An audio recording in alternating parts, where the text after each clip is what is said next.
ਗੁਰੂ ਰੂ ਪਿਆਰੀ ਸਾਧ ਸੰਗਤ ਜੀ, ਵਾਹਿਗੁਰੂ ਜੀ ਕਾ ਖਾਲਸਾ, ਵਾਹਿਗੁਰੂ ਜੀ ਕੀ ਫਤਿਹ। ਜਦ ਕੋਈ ਦੁਖੀ ਹੁੰਦਾ ਹੈ ਤਾਂ ਇਹੋ ਜਿਹੇ ਸਵਾਲ ਉੱਠਣੇ ਲਾਜ਼ਮੀ ਹਨ ਕਿ ਮੈਂ ਦੁਖੀ ਕਿਉਂ ਹਾਂ, ਰੱਬ ਨੇ ਮੈਨੂੰ ਕਿਉਂ ਰਚਿਆ। ਇਸੇ ਤਰ੍ਹਾਂ ਇੱਕ ਦਿਨ ਇੱਕ ਜਗਿਆਸੂ ਭਾਈ ਸਾਈਂ ਦਾਸ ਜੀ ਕੋਲ ਪਹੁੰਚਿਆ। ਉਸਨੇ ਕਿਹਾ, ਜੀ ਰੱਬ ਨੇ ਮੈਨੂੰ ਕਿਉਂ ਰਚਿਆ, ਮੈਂ ਬਹੁਤ ਦੁਖੀ ਹਾਂ। ਭਾਈ ਸਾਈਂ ਦਾਸ ਜੀ ਨੇ ਕਿਹਾ, ਯਥਾਰਥ 'ਤੇ ਪਹੁੰਚ ਕੇ ਅਸੀਂ ਇਸ ਗੱਲ ਨੂੰ ਬੁੱਝ ਸਕਦੇ ਹਾਂ ਕਿ ਰੱਬ ਨੇ ਸਾਨੂੰ ਕਿਉਂ ਰਚਿਆ। ਪਰ ਉਸ ਤੋਂ ਪਹਿਲਾਂ ਜੇ ਤੂੰ ਚਾਹੇ ਤਾਂ ਮੈਂ ਤੈਨੂੰ ਦੱਸ ਸਕਦਾ ਹਾਂ ਕਿ ਤੂੰ ਦੁਖੀ ਕਿਉਂ ਹੈ। ਉਸਨੇ ਕਿਹਾ, ਜੀ ਠੀਕ ਹੈ। ਸੋ ਭਾਈ ਸਾਹਿਬ ਭਾਈ ਵੀਰ ਸਿੰਘ ਜੀ ਨੇ ਇਸ ਵਾਰਤਾਲਾਪ ਵਿੱਚ ਖੋਲ੍ਹ ਕੇ ਦਰਸਾਇਆ ਹੈ ਕਿ ਅਸੀਂ ਸੁਖੀ ਹੋਣ ਲਈ ਕੀ ਸਾਧਨ ਵਰਤਦੇ ਹਾਂ। ਉਕਾਈ ਸਾਡੇ ਕੋਲ ਕਿੱਥੇ ਹੁੰਦੀ ਹੈ ਕਿ ਸੁੱਖ ਦੀ ਥਾਂ ਸਾਨੂੰ ਦੁੱਖ ਮਿਲਦਾ ਹੈ। ਆਓ ਪਿਆਰ ਨਾਲ ਸਰਵਣ ਕਰਨ ਦੀ ਕੋਸ਼ਿਸ਼ ਕਰੀਏ ਜੀ। ਇੱਕ ਦਿਨ ਭਾਈ ਸਾਈਂ ਦਾਸ ਜੀ ਕਥਾ ਕਰਕੇ ਹਟੇ। ਸੰਗਤ ਘਰੋਂ ਕਰੀ ਗਈ। ਆਪ ਅਜੇ ਧਰਮਸਾਲ ਵਿੱਚ ਹੀ ਸਨ ਕਿ ਇੱਕ ਬੜੀ ਦਨਾਈ ਦੀ ਸੂਰਤ ਵਾਲਾ ਅਧਖੜ ਮਨੁੱਖ ਆ ਗਿਆ। ਭਾਈ ਜੀ ਦੇ ਪਾਸ ਆ ਬੈਠਾ, ਪੈਰੀ ਪਾਉਣਾ ਕੀਤਾ ਤੇ ਬੜੀ ਨਿਮਰਤਾ ਨਾਲ ਬੋਲਿਆ, ਭਾਈ ਜੀ, ਪਰਮੇਸ਼ਰ ਮੈਨੂੰ ਕਿਉਂ ਰਚਿਆ। ਭਾਈ ਜੀ ਕੁਝ ਤਰਬਕ ਕੇ ਤੱਕਣ ਲੱਗ ਗਏ। ਅਜੇ ਤੱਕ ਹੀ ਰਹੇ ਸਨ ਕਿ ਉਹ ਕਹਿੰਦਾ ਹੈ, ਦੱਸੋ ਜੀ, ਮੈਂ ਬੜਾ ਦੁਖੀ ਹਾਂ, ਮੈਨੂੰ ਕਿਉਂ ਰਚਿਆ। ਹੁਣ ਭਾਈ ਜੀ ਧੀਰਜ ਨਾਲ ਬੋਲੇ, ਹੇ ਸੱਜਣ, ਇਸ ਗੱਲ ਦਾ ਉੱਤਰ ਕੋਈ ਪੰਡਤ ਜਾਂ ਕਾਜ਼ੀ ਦੇ ਸਕਦਾ ਹੈ। ਮੈਂ ਤਾਂ ਮੋਟੀ ਅਕਲ ਦਾ ਮੋਟਾ ਸੂਤਰ ਹਾਂ, ਕਰਤਾ ਪੁਰਖ ਆਪ ਜਾਣੇ। ਢੇਸਾ ਉਸਦਾ ਨਾਮ ਸੀ। ਮਹਾਰਾਜ ਜੀ, ਪੰਡਤ ਮੁੱਲਾ ਤੇ ਪਾਂਦੇ ਅੱਡ-ਅੱਡ ਗੱਲਾਂ ਦੱਸਦੇ ਹਨ, ਕੋਈ ਇੱਕ ਗੱਲ ਨਹੀਂ ਕਹਿੰਦਾ। ਕਿਤੇ ਸ਼ਾਸਤਰਾਂ ਦੇ ਅੱਡ-ਅੱਡ ਨਿਰਣੇ ਹਨ, ਕਿਤੇ ਅੱਡ-ਅੱਡ ਵਿਦਵਾਨਾਂ ਦੀਆਂ ਅੱਡ-ਅੱਡ ਟੋਹਾਂ ਹਨ, ਕਿਤੇ ਅੱਡ-ਅੱਡ ਕਥਾ ਹਨ, ਇੱਕ ਨਾਲ ਦੂਸਰੀ ਨਹੀਂ ਰਲਦੀ। ਮੈਂ ਘਬਰਾ ਕੇ ਹੀ ਤਾਂ ਆਪ ਦੇ ਪਾਸ ਆਇਆ ਹਾਂ ਕਿ ਸੱਚੀ ਗੱਲ ਕਿਹੜੀ ਹੈ। ਸਾਈਂ ਦਾਸ, ਮਿਥ ਲਓ ਕਿ ਇੱਕ ਗੱਲ ਮੈਂ ਵੀ ਕਹਿ ਦਿੱਤੀ, ਕੀ ਉਹ ਹੋਰਨਾਂ ਨੂੰ ਝੂਠੀ ਬਣਾ ਕੇ ਆਪ ਸੱਚੀ ਪ੍ਰਵਾਨ ਹੋ ਜਾਏਗੀ, ਜਾਂ ਬਹੁਤੀਆਂ ਵਿੱਚ ਇੱਕ ਹੋਰ ਰਲ ਕੇ ਰੋਲੇ ਨੂੰ ਵਧਾਏਗੀ। ਤੁਸੀਂ ਮੇਰੇ ਲਿਹਾਜ਼ ਕਰਕੇ ਮੇਰੀ ਕਹੀ ਨੂੰ ਸੱਚ ਮੰਨ ਲਓਗੇ ਤਾਂ ਬਾਜ਼ੇ ਲੋਕ ਉਸ ਨੂੰ ਕਈ ਆਵਾਜ਼ਾਂ ਵਿੱਚੋਂ ਇੱਕ ਗਿਣਨਗੇ। ਇਸ ਤਰ੍ਹਾਂ ਮੇਰਾ ਕਹਿਣਾ ਵੀ ਤੁਹਾਡਾ ਮਤਲਬ ਸਿੱਧ ਨਹੀਂ ਕਰੇਗਾ। ਢੇਸਾ, ਗੁਰੂ ਜੀ ਨੇ ਕੁਛ ਨਹੀਂ ਕਿਹਾ। ਸਾਈਂ ਦਾਸ, ਕਿਹਾ ਕਿਉਂ ਨਹੀਂ ਹੋਣਾ, ਪਰ ਮੇਰੀ ਅਜੇ ਅਵਸਥਾ ਸਾਰੇ ਨੂੰ ਸਮਝਣ ਵਾਲੀ ਨਹੀਂ ਹੋਈ। ਕੁਝ ਕੁਦਰਤੀ ਅਕਲ ਮੋਟੀ, ਕੁਝ ਤੱਪਾਂ ਦਾ ਹੀਣਾ। ਢੇਸਾ, ਮੈਂ ਕੀ ਕਰਾਂ, ਮੈਂ ਬਹੁਤ ਦੁਖੀ ਹਾਂ। ਸਾਈਂ ਦਾਸ, ਇਸ ਗੱਲ ਦਾ ਤਾਂ ਦਾਰੂ ਹੋ ਸਕਦਾ ਹੈ, ਔਰ ਉਸ ਦਾਰੂ ਵਿੱਚੋਂ ਹੀ ਅਵਸਥਾ ਪਾਰ ਹੋ ਗਿਆ ਕਦੇ ਉਸ ਗੱਲ ਦੀ ਪਛਾਣ ਅੱਖਾਂ ਦੇ ਅੱਗੇ ਖੁੱਲ੍ਹ ਸਕਦੀ ਹੈ ਜੋ ਤੂੰ ਅੱਜ ਜਾਣਨੀ ਚਾਹੁੰਦਾ ਹੈ। ਅੱਜ ਜੋ ਕੇਵਲ ਸਮਝ ਨੂੰ ਲੜਾਉਣਾ ਹੈ, ਉਹ ਕਿਆਸ ਕਰਨੇ ਹਨ। ਢੇਸਾ, ਫਿਰ ਕੀ ਕਰਾਂ। ਸਾਈਂ ਦਾਸ, ਤੂੰ ਇਹ ਦੱਸ ਕਿ ਤੂੰ ਹੈਗਾ ਹੈ, ਆਪਣੇ ਆਪ ਨੂੰ ਸਮਝਦਾ ਹੈ ਕਿ ਮੈਂ ਹਾਂ। ਢੇਸਾ, ਬੜੀ ਚੰਗੀ ਤਰ੍ਹਾਂ। ਸਾਈਂ ਦਾਸ, ਹਾਲੇ ਇਹ ਗੱਲ ਛੱਡ ਦੇ ਕਿ ਮੈਂ ਕਿਉਂ ਹਾਂ ਤੇ ਕਿਸ ਤਰ੍ਹਾਂ ਹਾਂ। ਢੇਸਾ, ਇਸ ਦੇ ਛੱਡਣ ਦਾ ਗੁਣ। ਸਾਈਂ ਦਾਸ, ਤੂੰ ਕਿਹਾ ਸੀ ਮੈਂ ਦੁਖੀ ਹਾਂ। ਅਸੀਂ ਹੁਣ ਰਲ ਕੇ ਇਹ ਵਿਚਾਰ ਕਰਨੀ ਚਾਹੁੰਦੇ ਹਾਂ ਕਿ ਕਿਆ ਦੁੱਖ ਦੂਰ ਹੋ ਸਕਦਾ ਹੈ, ਬਿਨਾਂ ਹਾਲੇ ਇਸ ਝਗੜੇ ਵਿੱਚ ਪੈਣ ਦੇ ਕਿ ਅਸੀਂ ਕਿਸ ਤਰ੍ਹਾਂ ਬਣ ਗਏ ਤੇ ਕਿਉਂ ਬਣ ਗਏ। ਜੇ ਅਸੀਂ ਇਸ ਤੋਂ ਬਿਨਾਂ ਸੁਖੀ ਹੋ ਸਕੀਏ ਤਦ ਰੋਗ ਤਾਂ ਰਾਜ਼ੀ ਹੋ ਗਿਆ। ਰੋਗ ਕਿਉਂ ਲੱਗਾ ਸੀ ਤੇ ਕਿਉਂ ਲੱਗਾ ਸੀ, ਇਸ ਦੀ ਲੋੜ ਜੇ ਇਲਾਜ ਵਿੱਚ ਨਾ ਪਵੇ ਤੇ ਆਰਾਮ ਆ ਜਾਵੇ, ਤਦ ਕਿਆ ਚੰਗਾ ਨਹੀਂ ਕਿ ਅਸੀਂ ਪਹਿਲੇ ਪੀੜ ਤੋਂ ਖਲਾਸੀ ਪਾ ਲਈਏ, ਫਿਰ ਹਕੀਮੀ ਦੀ ਵਿਦਿਆ ਪਏ ਪੜੀਏ, ਜਿਸ ਤੋਂ ਪਤਾ ਲੱਗ ਜਾਏ ਕਿ ਕਿਉਂ ਰੋਗ ਲੱਗਦਾ ਹੈ, ਕੀ ਤੁਸੀਂ ਇਸ ਗੱਲ ਵਿੱਚ ਮੇਰੇ ਨਾਲ ਇੱਕ ਸੰਮਤ ਹੁੰਦੇ ਹੋ? ਢੇਸਾ ਸੋਚ ਕੇ, ਹੈ ਤਾਂ ਠੀਕ।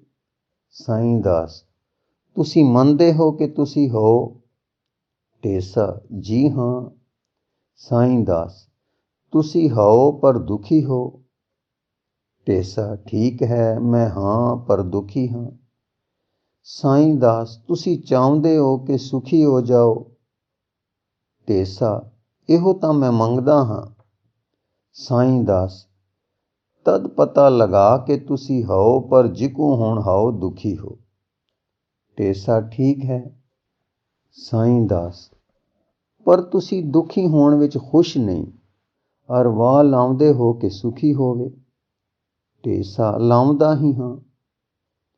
ਸਾਈਂ ਦਾਸ, ਫਿਰ ਵੀ ਸੁਖੀ ਨਹੀਂ ਹੋਏ? ਢੇਸਾ, ਨਹੀਂ। ਸਾਈਂ ਦਾਸ, ਅੱਛਾ, ਹੁਣ ਅਸੀਂ ਵੇਖੀਏ ਕਿ ਤੁਹਾਡੀਆਂ ਵਾਹਵਾਂ ਕਿਉਂ ਤੁਹਾਨੂੰ ਸੁਖੀ ਨਹੀਂ ਕਰਦੀਆਂ। ਜਾਂ ਤਾਂ ਉਹ ਵਾਹਵਾਂ ਗਲਤ ਹਨ ਜਾਂ ਲਾਉਣ ਦਾ ਤਰੀਕਾ ਗਲਤ। ਢੇਸਾ, ਦੋਵੇਂ ਜਾਂ ਦੋਹਾਂ ਵਿੱਚੋਂ ਇੱਕ ਗੱਲ ਜ਼ਰੂਰ ਹੈ। ਸਾਈਂ ਦਾਸ, ਵੱਖੋ ਵੱਖ ਕਰਕੇ ਪੜਤਾਲ ਕਰੀਏ। ਢੇਸਾ ਸਤ ਬਚਨ। ਸਾਈਂ ਦਾਸ, ਤੁਸੀਂ ਕੀ ਵਾਹਵਾਂ ਲਾਈਆਂ?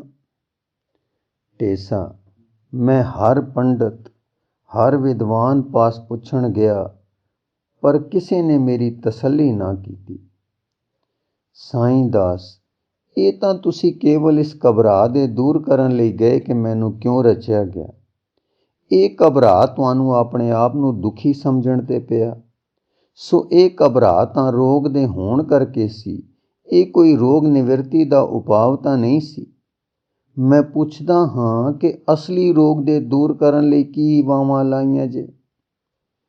ਢੇਸਾ, ਉਹ ਤਾਂ ਮੈਂ ਕੋਈ ਨਹੀਂ ਲਾਈਆਂ।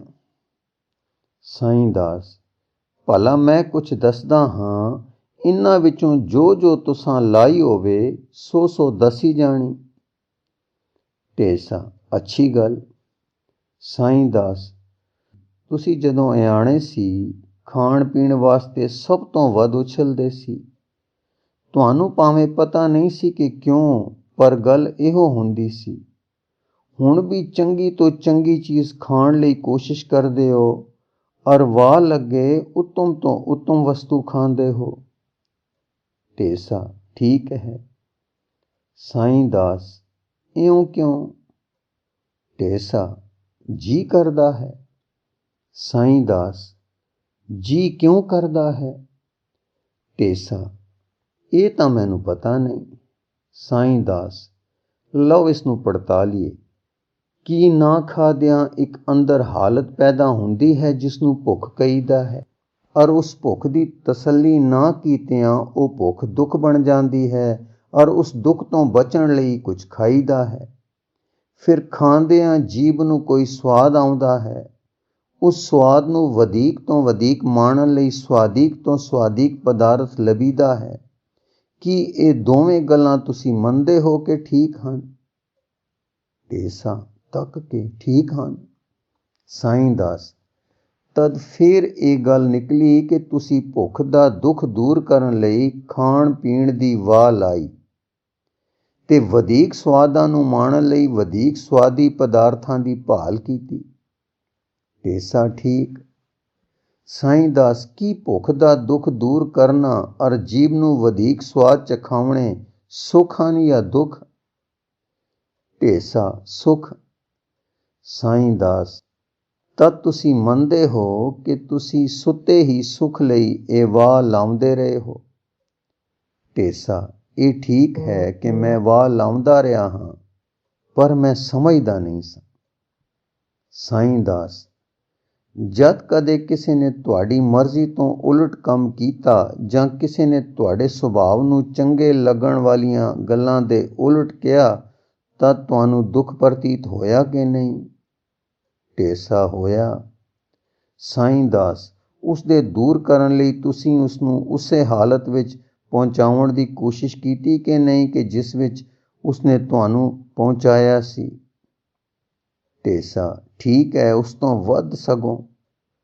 ਸਾਈਂ ਦਾਸ, ਕੀ ਇਹ ਯਤਨ ਇਸ ਲਈ ਨਹੀਂ ਸੀ ਕਿ ਤੁਸੀਂ ਉਸ ਨੂੰ ਵਧੇਕ ਦੁਖੀ ਕਰਨ ਵਿੱਚ ਸੁਖੀ ਹੁੰਦੇ ਸੋ, ਜਾਂ ਇਉਂ ਕਹੋ ਕਿ ਬਦਲਾ ਲੈਣ ਵਿੱਚ ਇੱਕ ਸਵਾਦ ਆਉਂਦਾ ਸੀ ਔਰ ਉਹ ਸਵਾਦ ਇੱਕ ਤਰ੍ਹਾਂ ਦਾ ਸੁੱਖ ਪਾਸਦਾ ਸੀ। ਢੇਸਾ: ਠੀਕ ਹੈ। ਸਾਈਂ ਦਾਸ: ਜਦ ਤੁਸੀਂ ਜਵਾਨ ਹੋਏ ਕੀ ਇਸਤਰੀ ਮਾਤਰ ਤੁਹਾਨੂੰ ਮਨੁੱਖ ਮਾਤਰ ਤੋਂ ਵਧੇਕ ਪਿਆਰੀ ਲੱਗਦੀ ਸੀ? ਢੇਸਾ: ਲੱਗਦੀ ਸੀ। ਸਾਈਂ ਦਾਸ: ਫਿਰ ਤੁਹਾਨੂੰ ਇਸਤਰੀਆਂ ਵਿੱਚੋਂ ਕੋਈ ਵਧੇਕ ਸੋਹਣੀ ਤੇ ਵਧੇਕ ਚੰਗੀ ਲੱਗਦੀ ਸੀ ਕਿ ਨਹੀਂ? ਢੇਸਾ: ਠੀਕ ਹੈ, ਪਰ ਗੁਣ ਵੀ ਚੰਗੇ ਲੱਗਦੇ ਸੀ।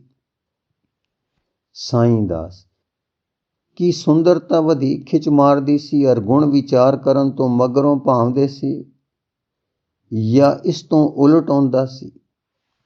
ਢੇਸਾ: ਸੁੰਦਰਤਾ ਵਧੇਕ ਔਰ ਅਗਮ ਦੀ ਖਿੱਚ ਮਾਰਦੀ ਸੀ ਔਰ ਕਿਸੇ ਸੋਚ ਵਿਚਾਰ ਦੀ ਲੋੜ ਨਹੀਂ ਸੀ ਰੱਖਦੀ।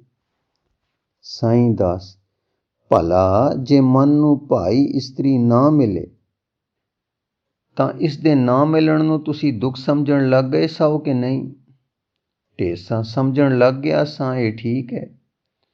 ਸਾਈਂ ਦਾਸ: ਉਸ ਦੁੱਖ ਦੇ ਦੂਰ ਕਰਨ ਲਈ ਤੁਸੀਂ ਉਸ ਇਸਤਰੀ ਨਾਲ ਮਰਿਆਦਾ ਅਨੁਸਾਰ ਵਿਆਹ ਕੀਤਾ ਸੀ? ਢੇਸਾ: ਵਿਆਹ ਕੀਤਾ ਸੀ। ਸਾਈਂ ਦਾਸ: ਵਿਆਹ ਦੀ ਖੁਸ਼ੀ ਕਿੰਨੀ ਕੁ ਹੋਈ ਸੀ? ਢੇਸਾ: ਬਹੁਤ ਹੀ ਵਧੇਕ। ਸਾਈਂ ਦਾਸ: ਕੀ ਇਹ ਸੁਖੀ ਹੋਣ ਦਾ ਹੀਲਾ ਸੀ ਜਾਂ ਕੁਝ ਹੋਰ? ਢੇਸਾ: ਸੀ ਤਾਂ ਇਹੋ ਕੁਛ। ਸਾਈਂ ਦਾਸ: ਬਹੁਤ ਅੱਛਾ। ਹੁਣ ਇੱਕ ਹੋਰ ਵਿਚਾਰ ਕਰੀਏ। ਵਹੁਟੀ ਦੀ ਪ੍ਰਸੰਨਤਾ ਤੁਹਾਨੂੰ ਪ੍ਰਸੰਨ ਕਰਦੀ ਸੀ ਔਰ ਉਸ ਦਾ ਗੁੱਸਾ ਉਦਾਸ ਕਰਦਾ ਸੀ। ਉਸ ਦੀ ਪ੍ਰਸੰਨਤਾ ਲਈ ਘਰ ਵਿੱਚ ਖੁੱਲ੍ਹਾ ਖਰਚ ਤੇ ਗਹਿਣੇ ਕੱਪੜੇ ਦੀ ਲੋੜ ਆਉਂਦੀ ਸੀ। ਲੋੜ ਨੂੰ ਪੂਰਨ ਕਰਨ ਲਈ ਤੁਸੀਂ ਰੁਪਇਆ ਦੀ ਵਧੇਕ ਲੋੜ ਸਮਝਦੇ ਸੀ। ਰੁਪਏ ਵਧੇਕ ਜਮ੍ਹਾਂ ਕਰਨ ਲਈ ਚੋਰੀ, ਜੂਆ, ਵਿਹਾਰ, ਖੇਤੀ, ਮਜ਼ਦੂਰੀ, ਚਾਕਰੀ ਜਾਂ ਕੋਈ ਸਾਧਨ ਕਰਦੇ ਸੋ ਜੋ ਵਧੇਕ ਰੁਪਏ ਮਿਲਣ ਦੇ ਘਰ ਵਿੱਚ ਸੁੱਖ ਵਧੇ। ਢੇਸਾ: ਆਪ ਦੀ ਕਿਰਪਾ ਹੈ, ਅੱਜ ਤੱਕ ਮਾੜਾ ਕੰਮ ਨਹੀਂ ਕੀਤਾ। ਜੋ ਕਮਾਇਆ ਸੋ ਕਿਰਤ ਵਿਹਾਰ ਨਾਲ ਕਮਾਇਆ ਹੈ।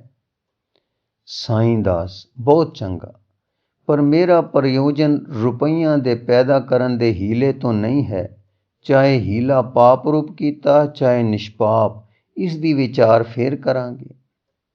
ਢੇਸਾ: ਹਾਂ, ਹਿੰਮਤ ਕਰਨ ਵਿੱਚ ਫਰਕ ਨਹੀਂ ਕੀਤਾ।